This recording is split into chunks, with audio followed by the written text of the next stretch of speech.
تعلیمی قابلیت BSc لیکن سوچ انتہا پسندانہ۔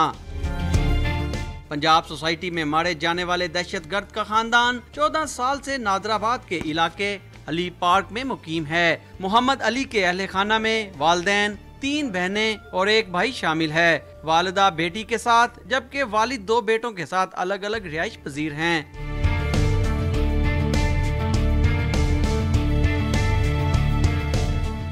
دہشت گرد نے 2010 میں میٹرک کیا جبکہ 2012 میں ICS پاس کیا۔ محمد علی گزشتہ سال 7 ماہ افغانستان میں گزار کر آیا تو انتہا پسند بن گیا۔ افغانستان وہ منڈی جانا سی نا آلو لین، تو ان بڑا شوق سی پھرن ٹرن دا، سمجھ آئی جی؟ اتنے وہ منڈی آلو لے کے آئی سی گڈی، تو میرے تو چوری انہوں نال چلا گیا سی پھرن ٹرن، سمجھ آئی جی؟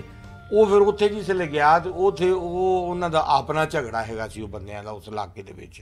دہشت گرد کے حلقہ احباب کا کہنا ہے کہ گزشتہ 3 سال سے وہ کسی سے ملتا جلتا نہیں تھا۔ محمد علی کے چھوٹے بھائی احمد علی کو قانون نافذ کرنے والے اداروں نے آپریشن سے قبل حراست میں لے لیا تھا، جس سے تفتیش جاری ہے۔ کیمرہ مین محمد جلیل کے ساتھ وسیم ریاض، ڈون نیوز، لاہور۔